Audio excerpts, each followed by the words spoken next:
The May 20th celebrations in Cameroon are based on the ultra-virus action of the May 20th, 1972 referendum, which was staged by the former president Amadou Ahidjo to usurp the 1961 federal constitution, which allowed the former Southern Cameroons or West Cameroons to join La République de Cameroun, gaining its independence on October 1st, 1961.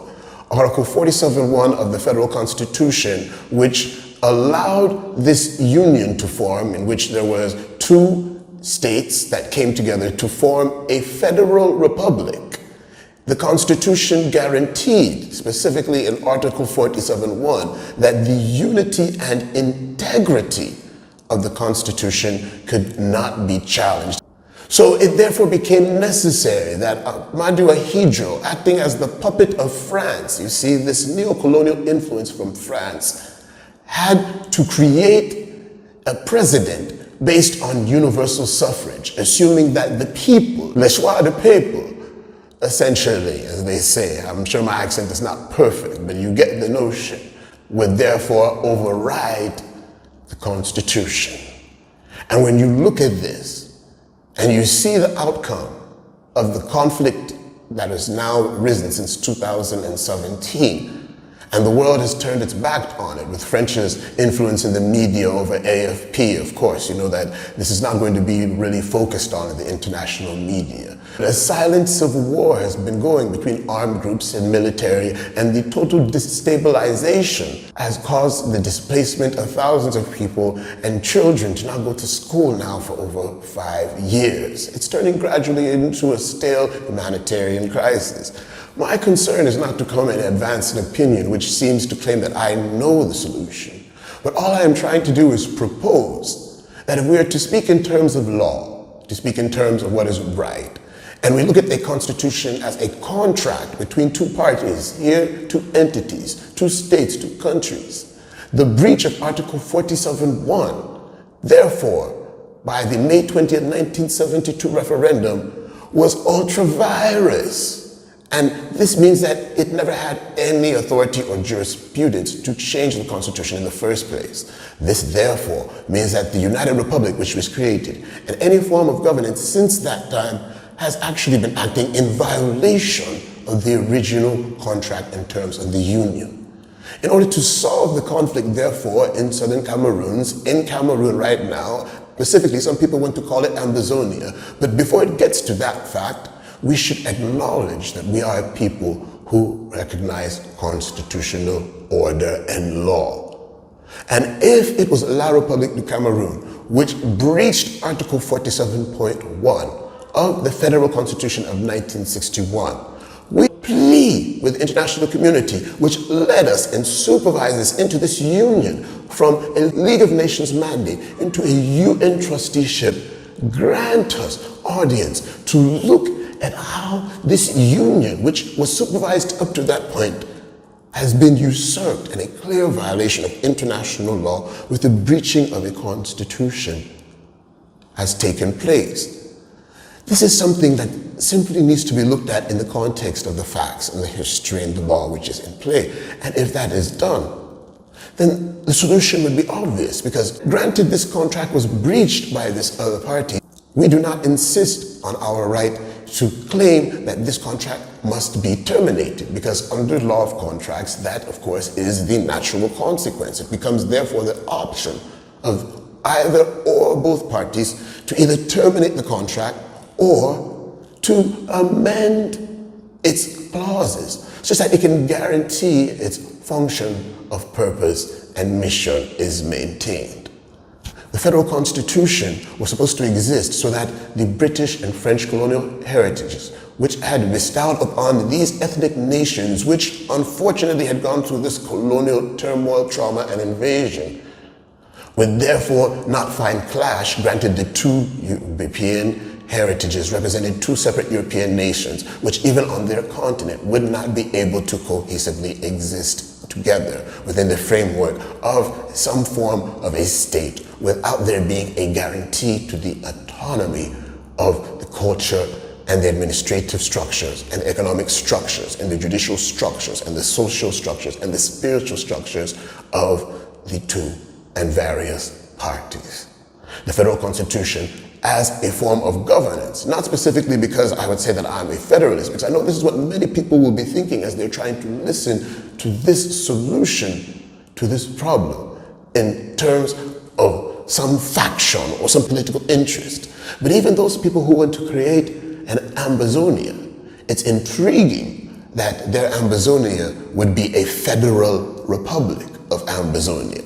So you see that actually an individual who acknowledges that historically Cameroon has evolved from a federal constitution which was violated, they are able to agree with the Ambazonians on one thing, that a federal form of government and federal system of state administration guarantees the accountability of civil servants and officers because they are elected from the ethnic nations within the regional area, which is why we keep insisting on regional autonomy. But the central administration Yaoundé does not want to recognize this because Ahidjo took instruction and influence from France and acted as a neo-colonial advocate. And Mr. Biya is on record as saying that he assumes himself to have been the best student of Mitterrand. So we have to acknowledge that even in a Pan-African context, Mr. Biya seems to be opposed to acknowledging that the ethnic nations of the African continent went through a violation with the invasion of our lands by the European colonial powers. And because of this fact, whether he assumes to identify with a Pan-African ideology or not, it therefore becomes the right of the individuals of that territory through their right to self-determination, acknowledging that this whole construct of Cameroon, even before 1884, our kings never sat down to declare that they would formulate this state. It was never created by any heads or funds or kings of their own indigenous nations who went forth to sit in some conclave to declare that they are making some Southern Cameroons or West Cameroons or a United Republic. So there is no premise upon which anyone can say that these territories formed in Africa are one and indivisible. No, no, no, no, no. Any administration and governance post-1960, when the colonial Europeans left, can only exist if it derives its legitimacy from the consent of the ethnic nations that have been gathered together under force and trauma to live within the name and territorial boundaries of what that state has been declared to be. So this our situation with Cameroon. It is not actually particularly unique. Every African state, in one way or another, is bubbling with this same turmoil. But the administrations are capable of actually allowing the democratic process to flow to an extent where this type of internal conflict is avoided. Unfortunately, the administration in Cameroon has shown a lot of bad will. Even in elections, the democratic process has been marred, allowing to the extent that the ruling CPDM party, even after claiming to have allowed a multi-party system to thrive in the country, has dominated the administration's National Assembly with maximum executive powers granted to a president who has removed all stops for limits on his mandates and extended the term durations as well, granting himself basically a monarchical capacity to rule over the country with continued elections, which don't see any interest from the population who have acknowledged that the system has been broken by this particular regime. So we come now to claim that we are celebrating a May 20th, a National Unity Day. Meanwhile, this country, in its original unity, it was supposed to acknowledge the bilingual nature, the binational nature, the bicolonial heritage of these two states which came together after all of this formal conflict. World War I and World War II were not supposed to have been our portions with the Germans in interaction, but I keep saying it's the trauma of the situation. Mr. Biya, truly, in the interest of being a good leader, you would have just have assumed that he would acknowledge that the historical violation of Article 47(1) of the Federal Constitution of 1961. That is what brought this union together. That is the original marriage contract. And anything that has happened after that fact has acted ultra-virus. And we must go back to the Federal Constitution and from there we will then give proper amendments to guarantee the autonomy of West Cameroon and East Cameroon to operate under a federal state and republic for a duration up to 5, 7, or 10 years, or that which would be stipulated by the parties that would sit down, concluding with a referendum at the end of that interval in which Southern Cameroonians would be allowed to vote transparently, as was alleged in 1972, to either maintain a form and state in union with La Republique de Cameroon, or to have their total, free, and standing alone independence as a separate state. Now, during this period, of course, the separatist forces, those resistance fighters who can be identified to have been disciplined, to be integrated into some reserve force, and others integrated into the national service of the country. Others, of course, would be granted their pardon. We would have a situation where we also know that the factions abroad would be given pardon and allowed to create political parties inside the country to contest within this period towards forming their own government. I say, my people, when we just say that independence is non-negotiable, you've not even started to talk about how your whole plan of setting up a new administration will evolve. And this is it.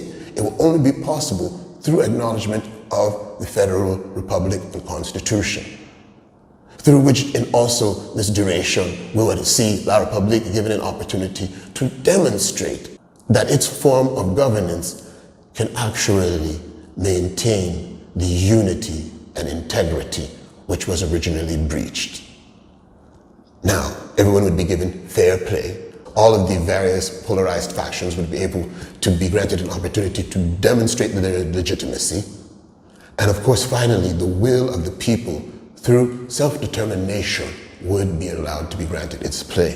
When Barrister Kamende was brutally assassinated, and it just passed as a news headline, I truly reflected and realized that these our statesmen are being eliminated throughout the course of this conflict.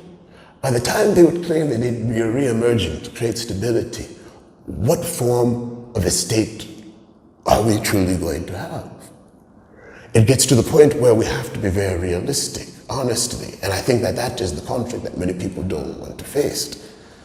Actually gaining a full-blown separation from La Republique de Cameroun at this particular time is not possible. Only the factions within the groups which claim that they want to find this sovereign restoration proves that if they were granted it automatically, there would be infighting amongst themselves within the new formed state. This would therefore make it necessary for there to be a period in which the political process could be allowed to allow these factions demonstrate statistically that on the ground they do have the genuine support of the 8 million Southern Cameroonians. It's not enough to have claimed that you held a conclave in Nigeria with maybe less than 70 people and then decide that this individual is a president over 8 million people on the basis of history. No, if that was the case, then all over the world people would be doing that. It does not work like that. The solution will only be obtained through acknowledging the historical facts and the legal truth, which are demonstrated through acknowledging the original framework of the state which has been violated. And when this is done, all other discussions will follow it and entail towards the resolution of the conflict in Southern Cameroon. And once that has been obtained, now we can truly live together as ethnic nations who have passed through this devastating colonial heritage with a vision inspired to do better, to demonstrate to the world that actually, despite all of the past, it is not impossible for the dominant melanated man to rise above the violations of his past by the Europeans from colonial history.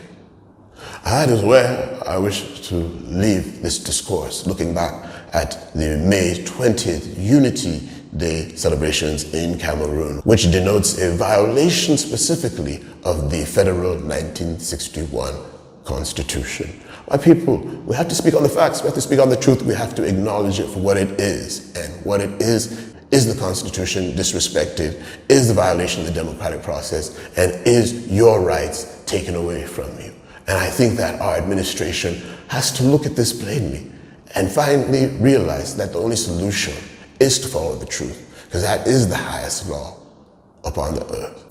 That is where I want to end this discourse, my people. I really hope that you've got the message and that somehow it channels to those individuals who can actually make this reflection count and bring forth some change. And if you've got this message clearly, do make sure that you share it to many people and make sure that you click like on it so that you can get up the algorithm so that it goes around and we begin to sensitize people to create change. I've been Dinkala Bafut, Peace Profile.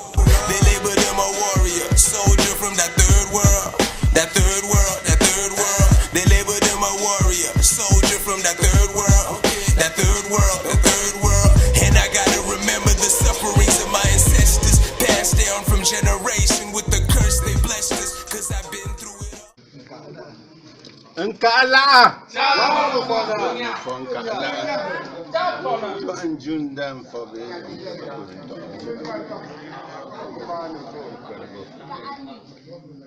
For